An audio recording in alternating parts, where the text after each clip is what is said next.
In El Salvador, human rights organizations question the militarization of the country less than 48 hours before voting begins, claiming that this is an intimidating measure and the means of social control. The World Health Organization highlighted that the genocide carried out by the Israeli government against the Palestinian population in Gaza Strip has killed, wounded, and disappeared more than 100,000 Palestinians in Gaza. And in France, farmers lifted the last remaining roadblocks on the main access routes to Paris on Friday.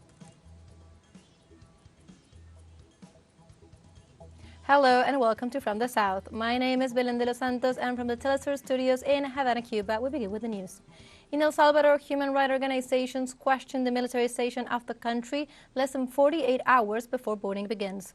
They claim that this is an intimidating measure and a means of social control. Organizations such as Cristosal have denounced that the heavy military deployment is a strategy of the government of the president and candidate for re-election, Nayib Bukele, as a method to intimidate Salvadoran society in the run-up to the elections. Gabriela Santos from the Human Rights Institute of the Central American University stated that in a country coming from an armed conflict, the deployment of troops is of great concern and reminds that the military should not fulfill public security functions. Police workers also share similar concerns.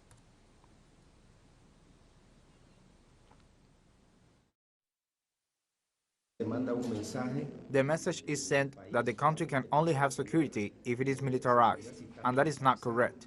A country that has security is when the legal norms are respected. In other countries, there is not an exaggerated amount of police or soldiers because the legal framework works. That is to say, the laws work, and here it does not seem that things should work if the population is kept under a repressive scheme, and the gang must be controlled. They must be taken out of the equation, but not replaced with authoritarianism, which is what we are seeing. In Mexico, the 8 military personnel accused of forced disappearance of the 43 Ayotzinapa normalists who were released a week ago returned to prison.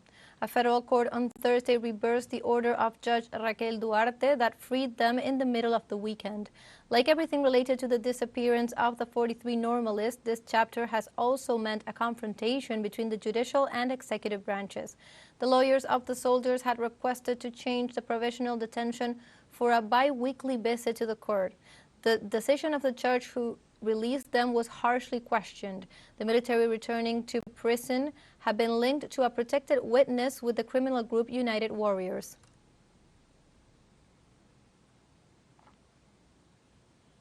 And sanctions as imposed by the U.S. is a sanctimonious word for economic warfare and outright theft. And Venezuela is a textbook case, according to a new book of U.S.-based writer Ania Parampil, which tells us the story of U.S. warfare on Venezuela. In the book Corporate Coup, Venezuela and the End of the U.S. Empire, the author assures that by transferring Venezuela's foreign asset to self-proclaimed President Juan Guaido and by its relentless economic sanctions campaign, Washington enabled the U.S. and Canadian corporations to suck Venezuelans' wealth into their own coffers, where much of it remains to this day. Corporate Coup also shares another storyline almost as bizarre as the Western recognition of Juan Guaido.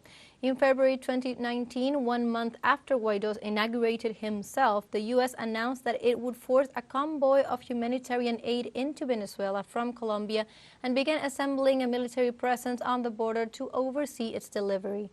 The narrative it fed the media was that Venezuela was starving its people and even refusing to allow an aid convoy in.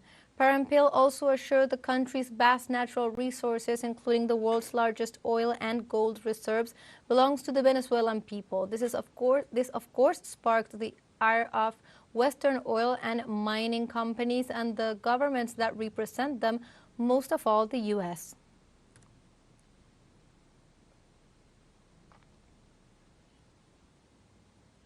On Friday, Vice President Delcy Rodriguez participated in the debate on the plan for the recovery and transformation of Venezuela, known as the 7 Lines of Transformation. In this sense, the Venezuelan Vice President highlighted that this strategic plan proposed by the President Nicolás Maduro was designed to consolidate the social model of inclusion and justice of Commander Hugo Chavez, who 25 years ago removed the elites from the political power.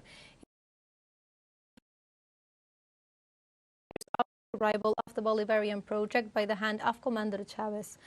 For her part, the Vice President also highlighted that in spite of the unilateral and illegal coercive measures against her nation and the constant imperial aggressions during this period, a solid system of great social missions has been built to protect the people in all circumstances and to guarantee them the greatest happiness and well-being.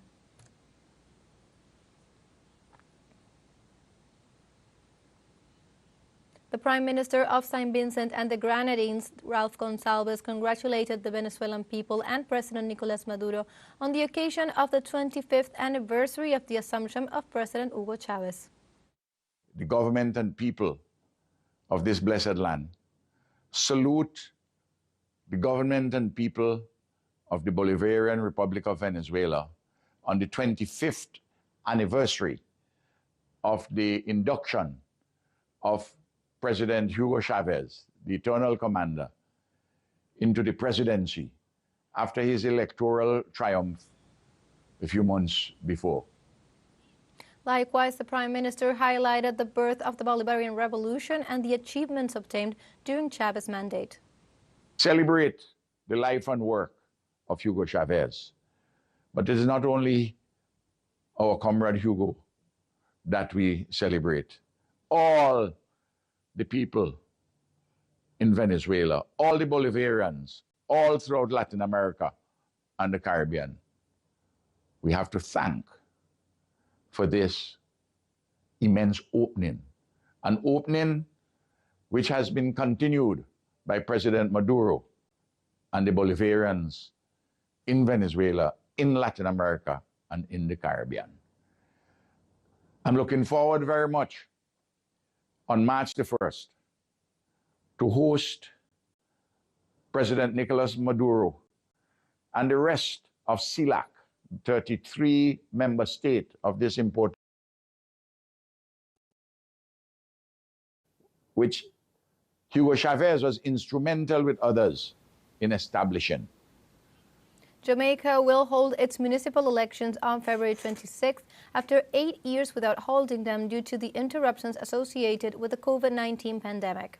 According to the Caribbean agency Canada News, next Thursday will be the nomination day for the candidates of each party for councillors and mayors of the parishes and districts.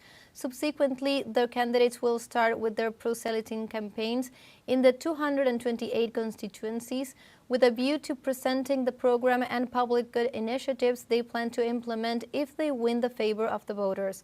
The West Indian state held in 2016 the last local elections, and the ruling Labour Party triumphed in most of the municipalities.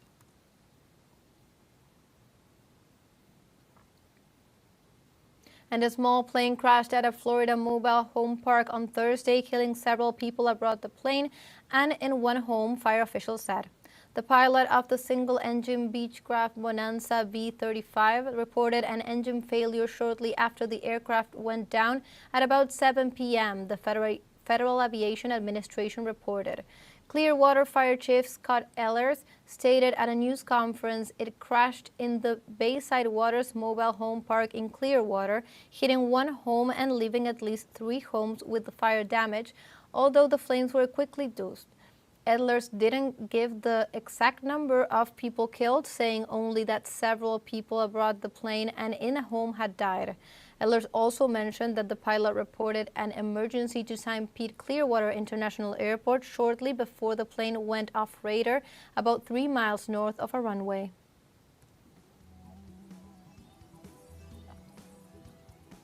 And now let's take a short break, but remember you can join us on TikTok at teleSUR English, where you will find news in different formats, news updates, and more. Other stories coming up, stay with us.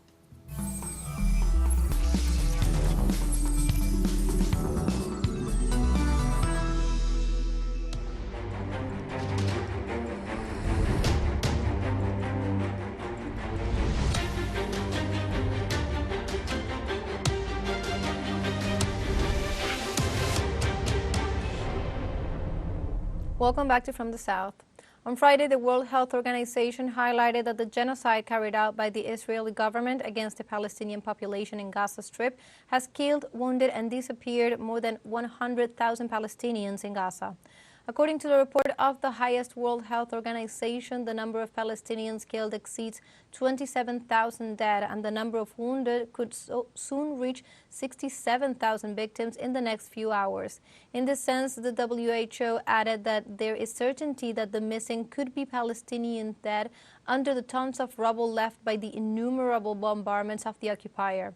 On the other hand, the World Health Organization stressed that the risk of famine is high and the situation will worsen after Israel and the G7 countries decided to declare war on the humanitarian workers of the UN Agency for Palestine and to withdraw aid funds.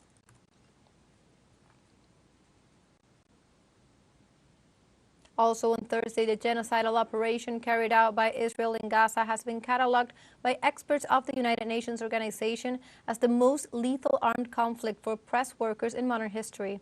In this regard, the UN report reveals that more than 100 journalists and media workers have been killed so far. The report thus asserts that the killing of journalists is a deliberate strategy of the Israeli occupation forces to silence the truth and especially critical reporting. They also denounced that Israel does not allow the entry of foreign media unless they allow themselves to be accompanied by its military forces. In this sense, the spokesman of the Secretary General, Stefan Dujarric, assured that more than 150 journalists have been killed since October 7th.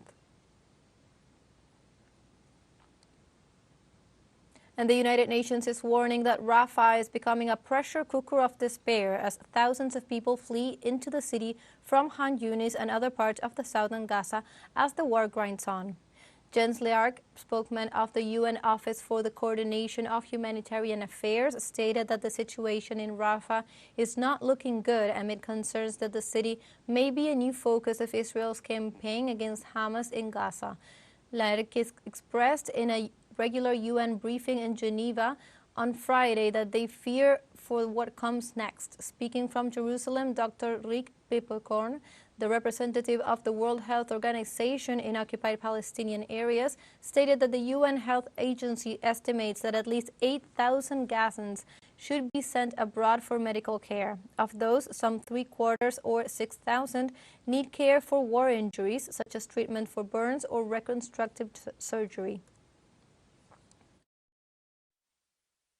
But it's very important for us and for OCHA to put on record today our deep concern about what's happening in Khan Yunis and Rafah, in the southern part of the Strip, because it's really not looking good. So I want to emphasize our deep concern about the escalation of hostilities in Khan Yunis, which has resulted in an increase in the number of internally displaced people seeking refuge in Rafah.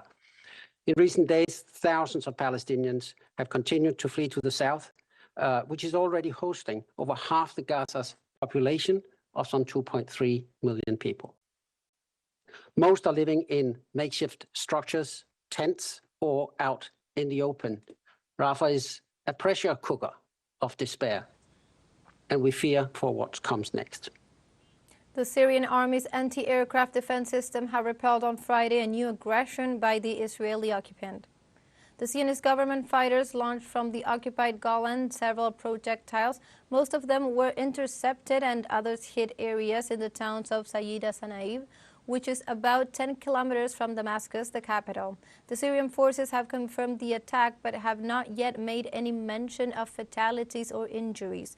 The Ministry of Foreign Affairs has repeatedly requested the United Nations Security Council to fulfill its responsibilities and put an end to these aggressions. The government has repeatedly requested the UN Security Council to fulfill these responsibilities, and the government has repeated agreement these aggressions.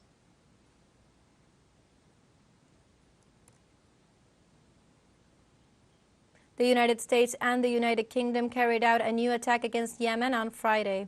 Yemen's Al-Masira network reported that the U.S. and U.K. coalition forces launched 4 airstrikes against Yemeni facilities located in the area of Al-Jar in the Abs district in the northwestern province of Hajj. Meanwhile, the Lebanese network Al-Mayadeen announced 7 bombings, stressing that sensitive and vital targets have not been hit. For its part, Yemen attacked on Thursday with naval missiles a British merchant ship in the Red Sea, which was heading to ports in occupied Palestine.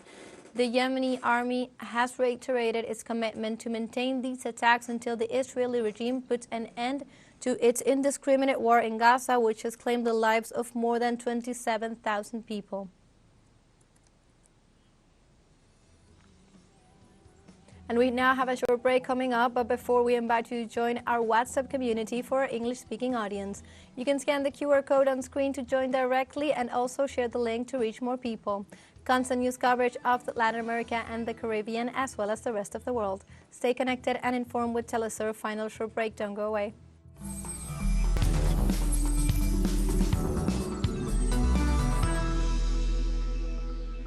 Welcome back to From the South.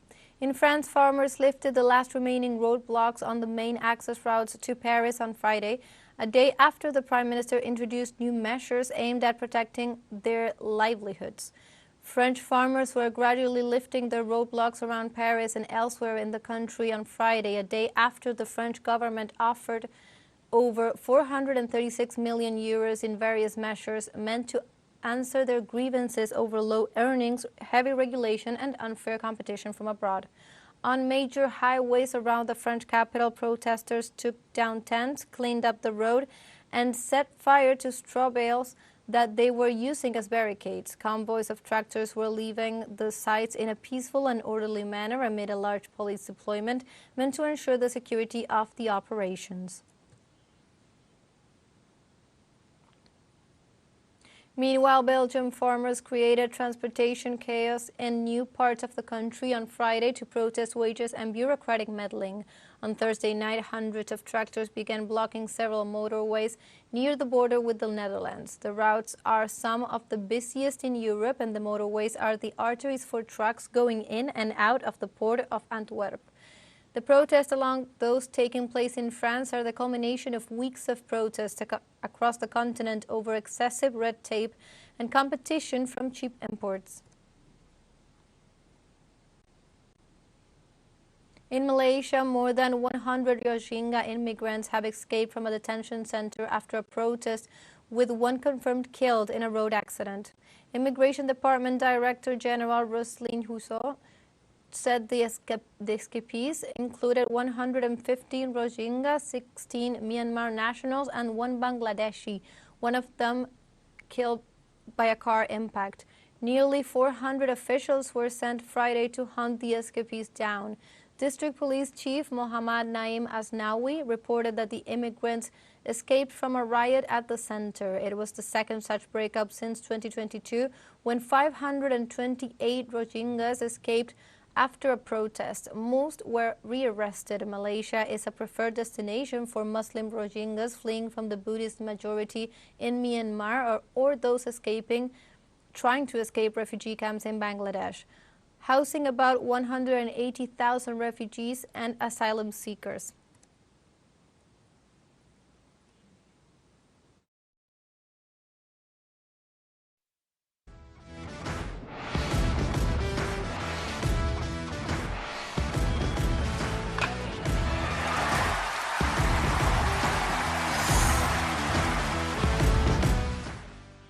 And let's now go to the world of sports, because on Thursday was the opening day of the Caribbean Series 2024 that takes place in Miami, where in the closing game, the Tiburones of La Guaira of Venezuela defeated the Tigres of Licey of the Dominican Republic with a final score of 3-1. At Lone Depot Park, home of the Major League Baseball team, the Miami Marlins, the Venezuelan team dominated with good pitching by Cuban right-handed pitcher Miguel Romero.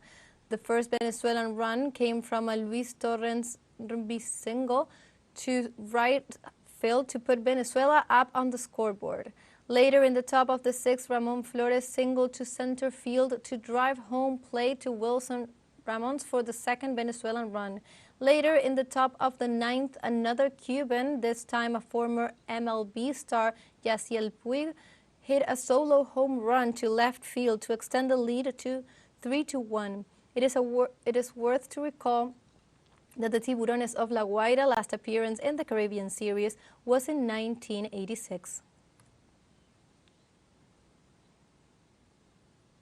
And previously in the inaugural game of the 2024 Caribbean Series, the Criollos of Cagua out of Puerto Rico won 5-2 on the Gigantes of Rivas from Nicaragua. In this way, the Criollos obtained the 200th team victory, representing Puerto Rico in the history of the Caribbean Classic. In this context, after Nicaragua dominated the first innings of the game, the Criollos took the lead in the sixth, thanks to a Jack Lopez triple. On his way to the future Hall of Fame and former player of MLB, Yadier Molina, celebrated his first victory as manager in a Caribbean tournament.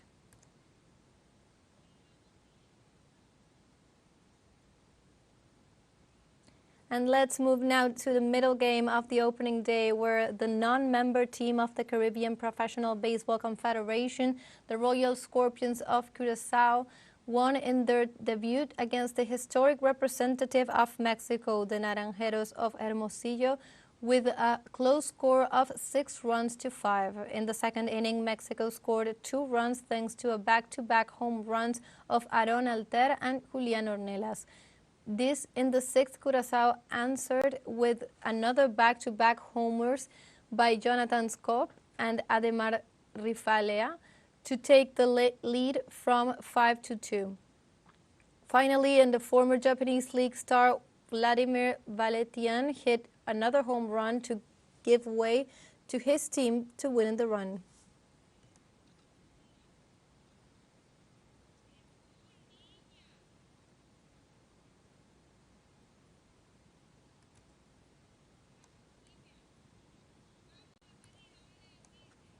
And we have come to the end of this news brief. You can follow these and many other stories on our website at telesurenglish.net. And also join us on social media. We are on Facebook, X, Instagram, Telegram, and TikTok. For TeleSUR English, my name is Belén de los Santos. Thank you for watching.